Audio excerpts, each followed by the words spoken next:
How do you shoot a massive room and light the people inside at the same time? Hi, I'm Steven. Welcome to Light Study, where I break down lighting and cinematography so you don't have to. This is an incredible shot. Oh my gosh. I have never shot anything this wide before. So there's more to this. I probably shot something like this wide.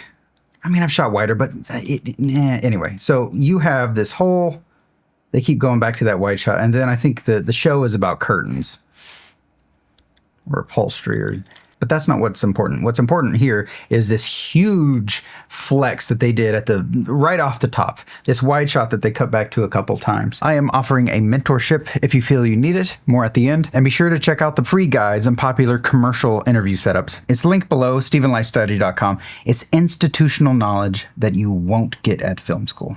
Now, at first, it looks as though they would have just, use the window here as a source to punch through. At first, they did whoever did this did a very good job. Very good job. Kudos, props to you. Think about it.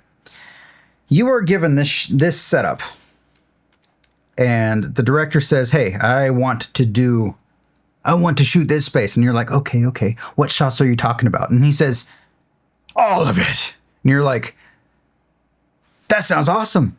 Until you get there, until you're scouting, until you have people standing there. And you're like, oh no, that window doesn't carry 20 feet.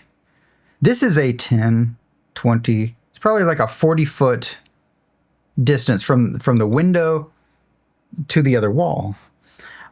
There's going to be massive drop off because the sky is going to be covered. By the time your person is over here, they don't see any of this light. What they see is trees. There's little trees over here. And then only a little bit of skylight is up here. As opposed to, say, this person right here, they see way more skylight, and their trees they see more skylight, basically. They see more of the skylight coming in on them. So how do you get an even exposure for this person and this person? Obviously, you have to add light, but how do you do it? So what you can do and what they've done here, there's a couple ways. They've leveraged this location very well. This is like a perfect location. I don't know what it is, but it's a perfect location. So yes, you have your window here. So go ahead and get that out of the way. So what the gaffer would say is, well, we're going to push through this window as much as we can. And so right outside of frame here, they have like an actual, maybe a 20 by 20, like whatever, half grid or something. Say like half grid, half G. Can you read that? And then they're pumping that with a bunch of light, like lots of HMIs, big soft source. But that's not all. Oh no, that is not all. You also have to add sunlight, and the gaffer would have suggested that as well. So you want to have some, oh, here it is. See this line right there and this line right there? This is, well, that's leading straight to, there's a light right over here.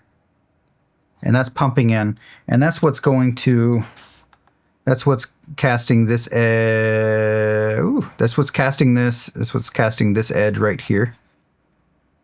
It's what's kissing this. You can barely see it right there. And it should be edging these folks at some point. Maybe not. It's definitely hitting that and this over here. So it's not doing a lot.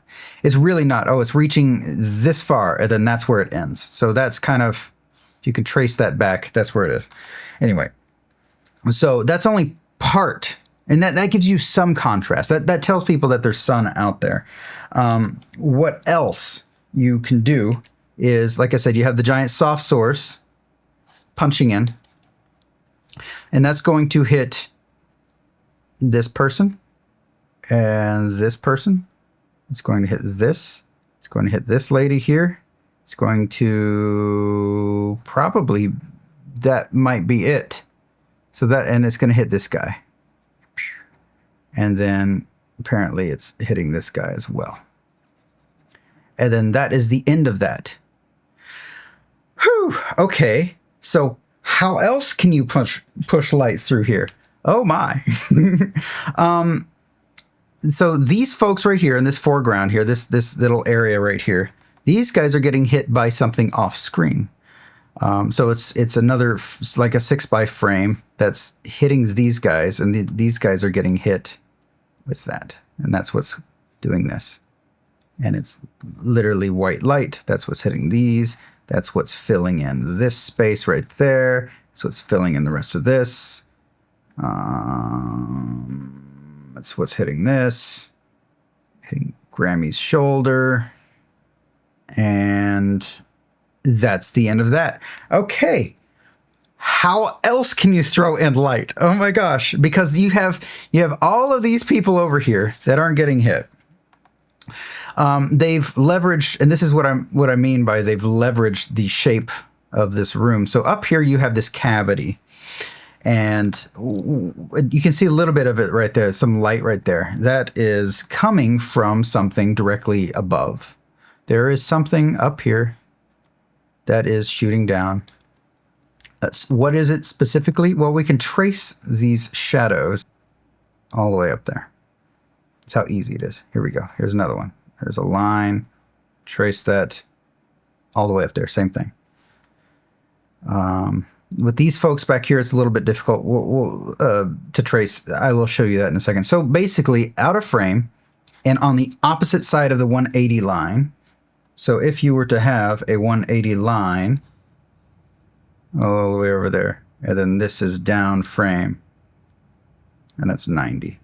On the opposite side of this line, so over here on this side, is where they are throwing light onto this dude. It's in a backlight. It's in a backlight position. And so that is a source somewhere up here with an egg crate that is coming down and hitting this dude. And that's what's doing all of this work. It's what's doing all of this. Same thing with the lady. It's what's doing all of this.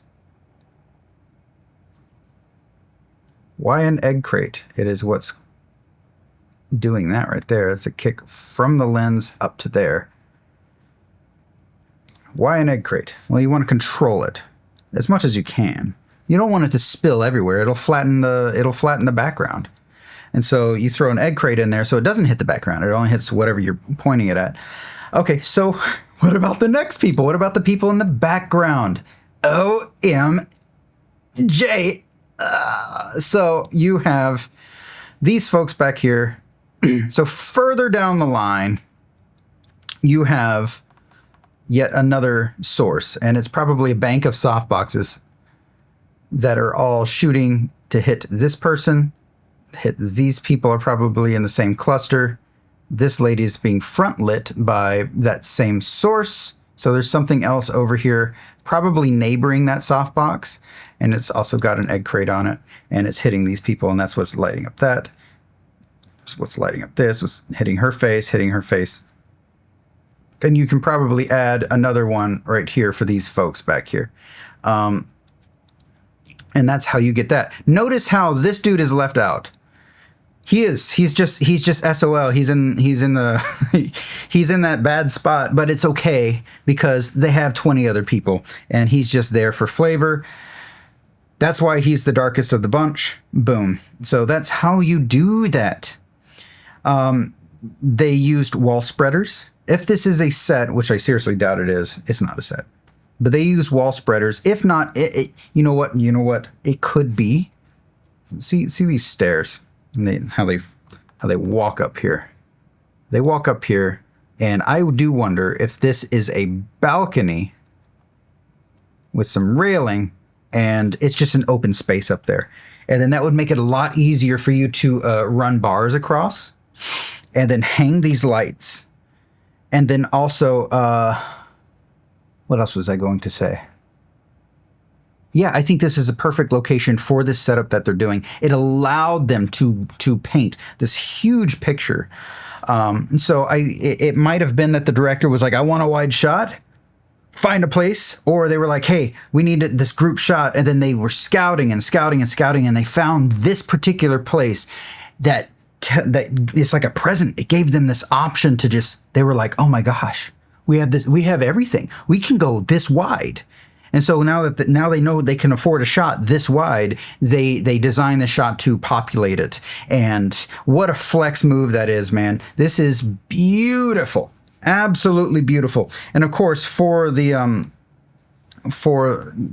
coverage, the coverage after that is easy. You just have like a light and a fill card off to the side, and you walk that in for these close-ups and stuff. So for instance, in this case, this is this lady right here.